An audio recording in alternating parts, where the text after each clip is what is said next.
Oh man, I'm still in this just like what I feel like is like a purgatory of just I don't know what the heck's going on.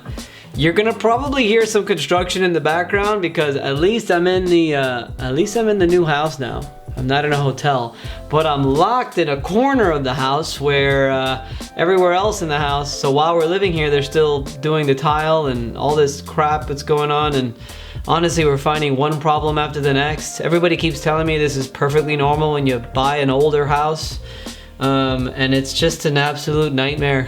But it is what it is, right? What do we call them? First world problems. So don't be discouraged if you do hear some construction in the background throughout this video. But you know what? We still move along. We still keep pushing forward. Killer intro in 3, 2, 1.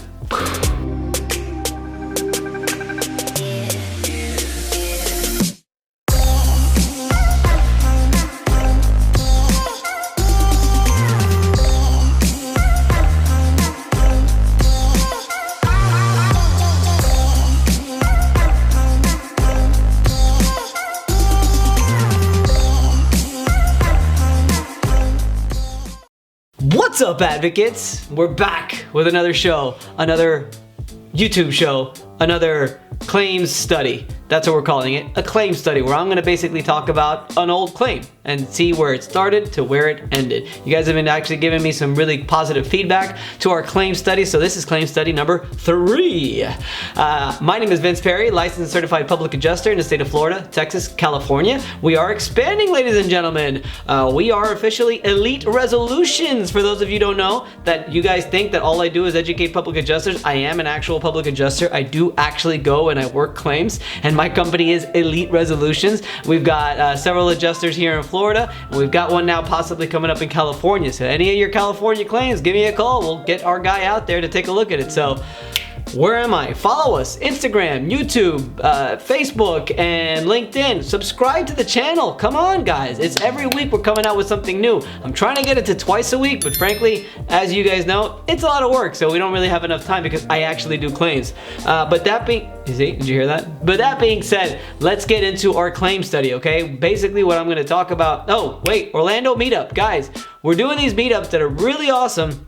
Make sure you go out. February 26th, we're doing an Orlando meetup. It's gonna be killer, and we've got a lot of people already signed up and registered. It's a PA meetup, guys, and we're gonna be going all over the country. So come out, mingle with other public adjusters, network with other public adjusters, restoration contractors, you're more than welcome and invited, attorneys if you wanna come meet some PAs, water mitigation companies, you know you wanna come meet some PAs, so come on guys, let's go, let's get these meetups really going. I'm really excited about them. I think they're gonna be awesome. All right, fine, enough of that crap.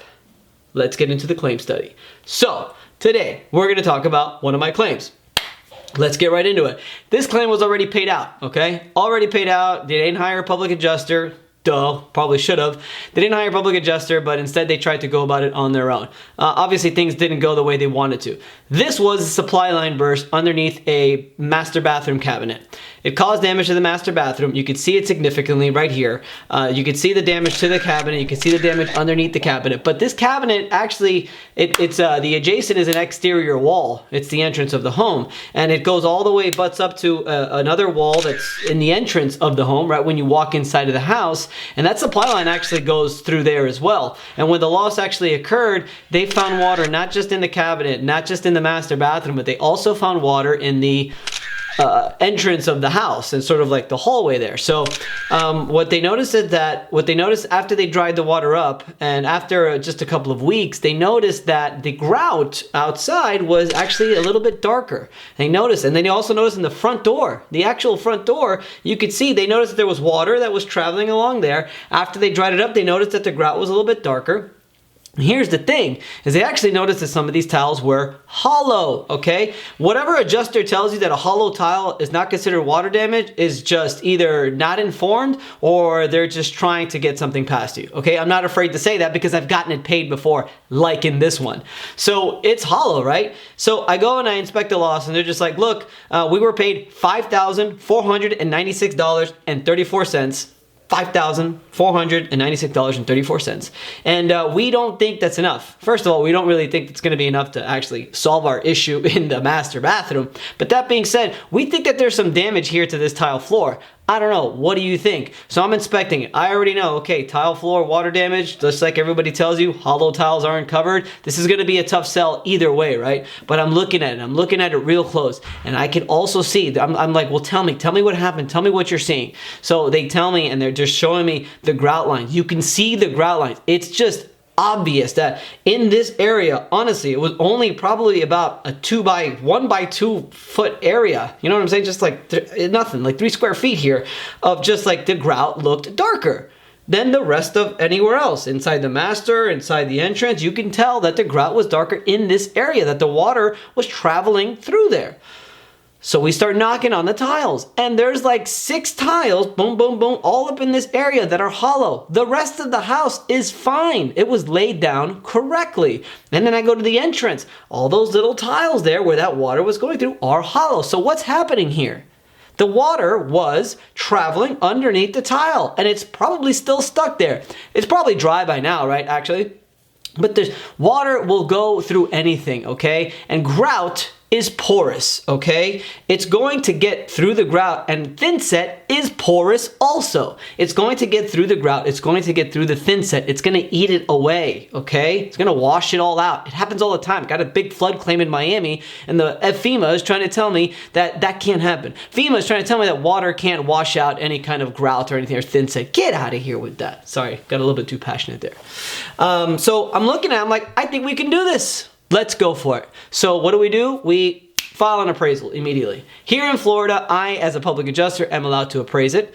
Here in Florida also, thankfully, we don't have to agree on scope from the beginning. We could actually add things in appraisal that weren't necessarily, that weren't considered in the initial inspection or in the initial portion of the loss. So the reason why I said that is I could have signed it on as an appraiser if I really wanted to, because I wasn't involved as a public adjuster. But since we can do that here in Florida, I did sign it on as a public adjuster on a percentage, on a contingency, and I was the appraiser on the claim. So we file the appraisal, we send the appraisal request, they accept it. Here in Miami, here in Florida, they like to reject a lot of appraisals. I'd say they reject probably about 40%, maybe 50%. What we do after that is we'll file a mediation, see if we can get something going. But that being said, they accepted our appraisal. The appraiser reached out to me. We traded an umpire list. We decided an umpire. We went out to the property. So we're at $5,496. My estimate, man, I didn't take out my estimate, but I know I had it here. You know, my estimate was at about 80-something thousand or so, I would say, something like that. Obviously, so this is a pretty big house. And I had tile flooring throughout the entire house, because it's all continuous, right? So I've got here $73,000. So I've got $73,000, you know, removing, detaching and resetting cabinets, we're removing and replacing all the tile, you know, so on and so forth. We include baseboards, we include a drywall repair, we include texture, we include painting, we include all that stuff. So I'm at $73,000 worth, and they're at $5,000, obviously, is what I told you, $5,496. So we've got a pretty big difference. The appraiser comes in and he's just like, I want to work this out. Okay, what can we do to work this out? I said, well, I'm at $73,000. I told him right off the bat. Here's what I told him. Right when he walked in, I said, if you can't pay for this tile, we're going to the umpire. That's it. We're not. If you're not going to pay for this tile, it's obvious, okay? The damage is here. If you can't pay for this tile, well then, we're done here. There's no point. He's like, well, look, I can't pay for the tile, but I think I could take a look at everything here, and I think we can get this estimate up to about $25,000, $30,000. And I'm like, that's still way lower than what I'm at, right? That's still less than 50% of my estimate. I'm willing to negotiate. Anybody that says that they're not willing to negotiate, they might be lying to you, but I don't want to bash anybody. I'm always willing to negotiate, okay? I don't expect 100% of my estimate, okay? But not less than 50%. That ain't gonna happen. So we went back and forth. He started in the early 20s. I got him up to about 30, but I'm like, we're not doing this. So my job, though, I work for who? We work for who? We work for the homeowner. We work for the policyholder. I asked him to leave. I said, I'll meet you outside. Let me talk to the clients. And I told him the situation. And, you know, it's hard to do that sometimes because, you know, a lot of clients, they see $30,000 in front of them. They want to just take it. I told him, I said, look, my estimate's at 73, though. That's still a long way off. I think we can get it in the umpire. For those of you that don't know about the appraisal process, that is kind of risky. Why? Because if I don't get it with the umpire, I'm never going to get it at all. Okay? But I explained that to the client first. That's something that you guys have to remember. I told the client, I said, look, we have the 30 here. If we go to the umpire, hopefully, but probably not going to get less than that, and we have a chance of actually getting all the tile flooring, right? So that's what I explained to them. They roll the dice. I said, let's do it. Let's go to the umpire. So I'd worked with the umpire before, you know, fair umpire. So I knew, I had a good feeling we would be okay. So we get closer, a couple weeks go by, umpire inspections dated for like a month out, and I just start thinking about it a little bit, and I said, I think it'd be good if I can get some documentation to back this up, because I'm just public adjuster, right? You know, I've got knocking on these tiles, you know, every public adjuster's done that. Let me get a flooring expert. So one of my referral sources here is a flooring expert. They do flooring. They're really experts in wood flooring, but fact of the matter is the guy has been literally in the flooring business here in the Tampa area for over 50 years. So I called him and I said, hey, why don't you come out here to this property, take a look at it, and tell me what you see. I already know what's going to happen. So he goes out to the property. I don't even meet him out there, but I tell the client, I said, look, he's going out there, show him exactly what's going on, let him do like some tests and stuff and see what happens. He had a little, what did he have? A little golf ball. You know, he's balancing it. He could see they're all hollow. He's like, yeah, Vince, for sure, this is actually caused by water damage. I said, okay, give me your letterhead, give me your credentials, and put it in a document, put it in a paragraph form. So letterhead, credentials, you know, nice little page worth of basically a flooring expert saying he came out, he did the inspection on the property, and it's obvious that there's water damage. So that's only going to help, right? I tell you guys all the time, get your documentation, get your experts out there to take a look at everything. And that's what he did. He did that for me, and I think it worked out, because we go out, we meet the umpire, and I go on and I explain to him everything that's going on. And he's down on his hands and knees. He's knocking on those tiles, and he's knocking on every other tile. He's even going close to the edges of the baseboards all around the house. Everything is solid as a rock, except for these few tiles that are in this area. And there is no denying that these tiles need to be replaced. And if you're going to replace these tiles, they are not going to match. And all of the tiles in the house have to be replaced.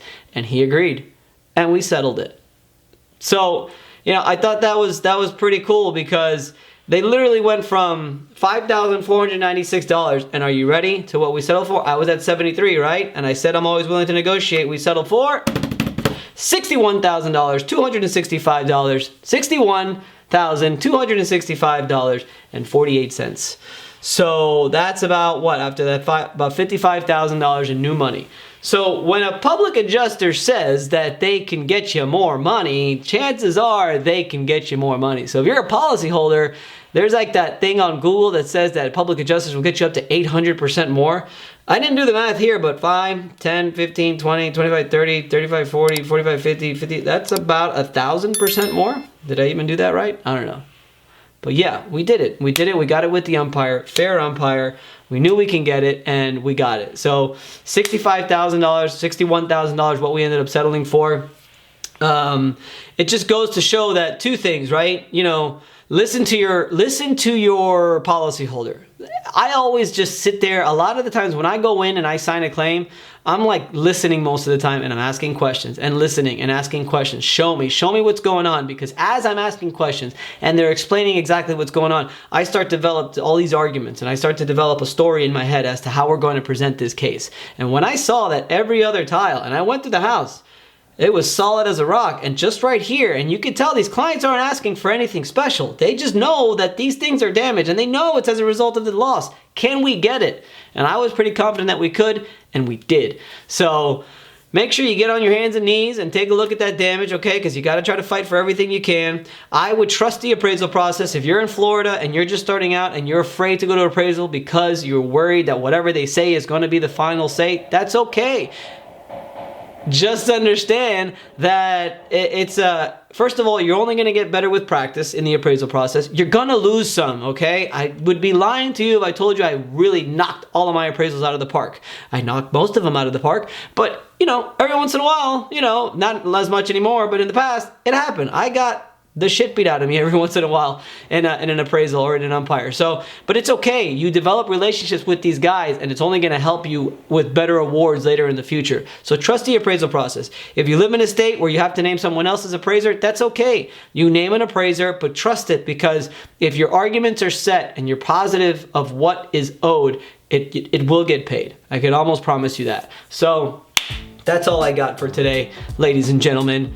That is today's claims study. I always forget the name of that, claim study. While we're here though, do not forget to subscribe to our channel. We are coming out with a weekly video. There's a weekly video, there's a bi-weekly video, bi-weekly podcast, but you know, we've got special guests coming out all the time in the Claims Game podcast.